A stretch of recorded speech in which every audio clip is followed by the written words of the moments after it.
Hello everyone, this is my video over our media clip final project by myself, Haley Klein. And in this presentation I will cover the following of things I have learned throughout the semester. We've covered many topics from disorders to disabilities, but here are a few disabilities and how I would include students with disabilities into my classroom. And here are the following disabilities I will cover.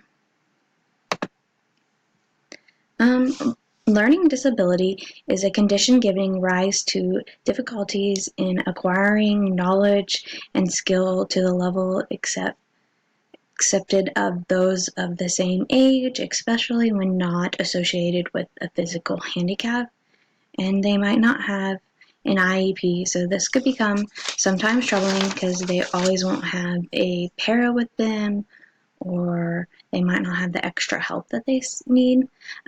Classrooms can be hard for a number of ways for learning disability children, such as crowded, busyness, time-driven, and so on.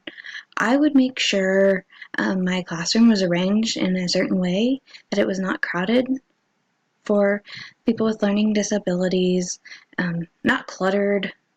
For busy, I would always make sure everyone is caught up, or without singling out, making sure the kids who I knew struggled the most were caught up, because I know how it is.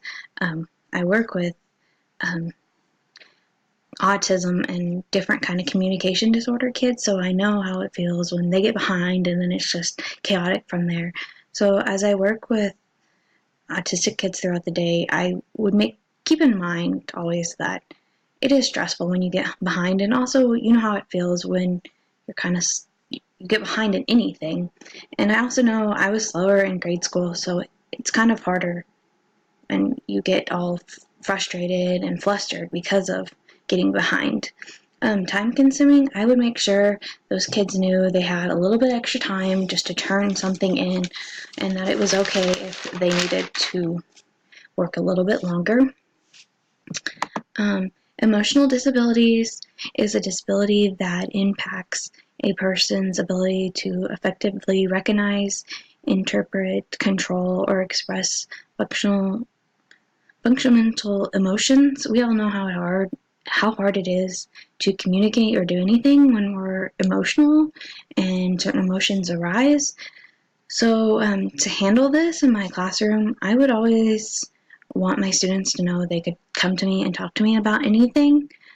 We also know when they have an emotional day or a time of the year that affects our work, just to kind of keep a note that they might have those same issues and they might shut down and things might not be easier for them. Behavioral disabilities is a disability that impacts a person's ability to effectively recognize, interpret, control, or express functional emotions, which is kind of like emotional, but it kind of can tie in together with these two disabilities. How I would handle this in my classroom is to tell all my students we're all different. And this kind of I would do with probably all of my classes, and not just classes with disabilities. I would make sure my students were never to make fun of something or someone. I would have a cool down area even for kids to go to when having a hard time, and just for anyone to go to, especially. Just time for them to cool down. And a cool thing, I think, in my classroom, I'm in a communication disorder.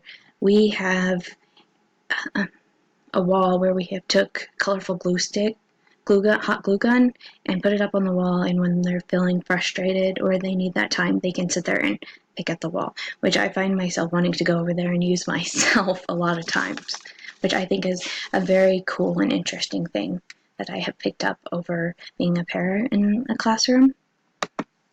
Intellectual disability is another thing we've talked about, which we talked about eliminating the R word.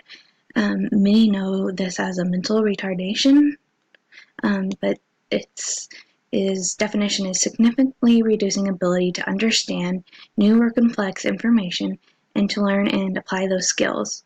How to help these children out in the classroom would be to use concrete items / examples to explain new concepts,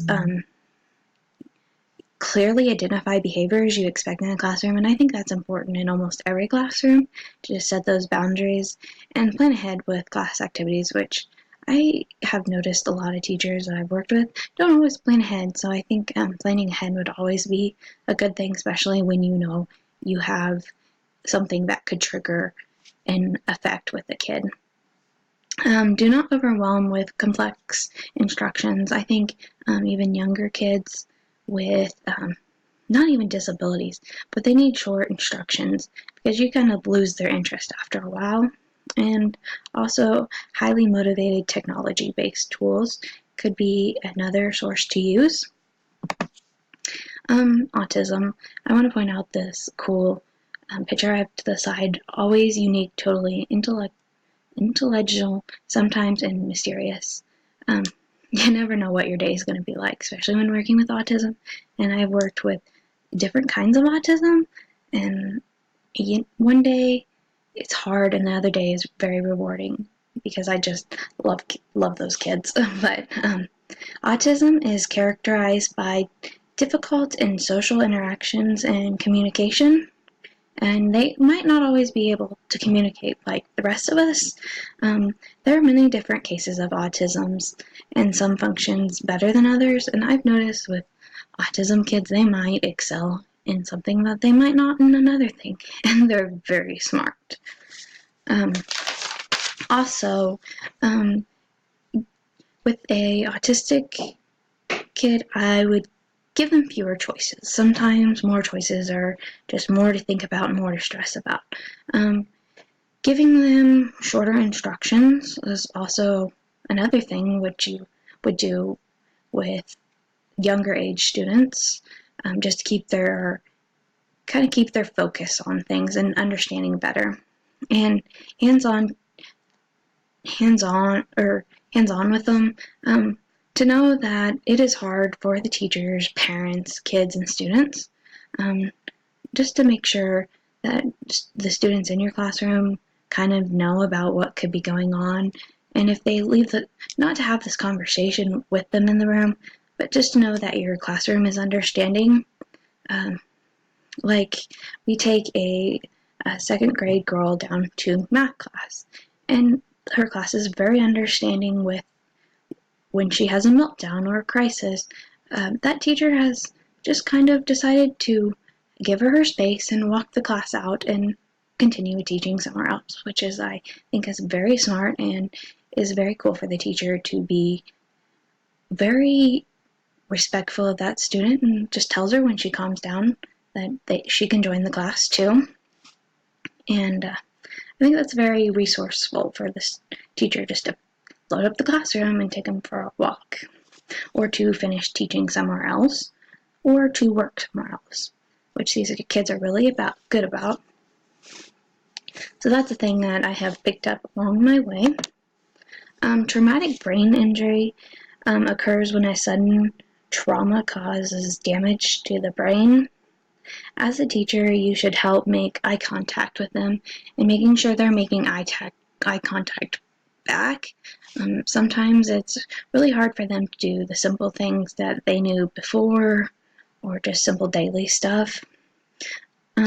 Also, dividing work into smaller steps and not having it overwhelming them is also another good technique, and always being positive. I think a teacher in any classroom should always be positive, but with a student in this case, I think positivity is what they need most with the stuff that they're going through. Hearing loss. It could be in one ear or both ears. There are 3 categories for this: mild, moderate, and severe. Facing a child closer to the front can maybe hear better, even turning their desk a certain way to the ear they hear better with. And with them being in the front, hopefully they can learn just as well as the other students. Always making sure you have a way of communication through there's so many electronic devices that you can speak through, having pics, or they can read it in Braille, or also knowing sign language. I think with any of these cases of disabilities, I think the teacher should take time and study and research different things they can do just in case that they need to do this. Also, learning this before teaching is a great thing, but just kind of taking the time and you take that effort into knowing your kids, I think is a great thing. Um, there's also things that they have using switches. Uh, could not be the best of hearing, but it could be more for visual impaired. If they could hit that switch and it kind of will talk for you, you can set it up. I think it is great for anybody, really. Like I said on the hearing, I think a lot of those sign language, Braille, sitting closer, they also recommended things that I researched for visual impaired because I couldn't think of many hands-on, tactile, or real objectives while learning. Raised maps, I think, are kind of cool, like a globe, or they do have a lot of raised different things. Manipulatives, reading louder if you had wrote on the board so they can stay caught up as they can't read what you have on the board. I have also learned through my classes that I have gone to is some can see better on different colors of paper or different words on pages. Different backgrounds even help out different students.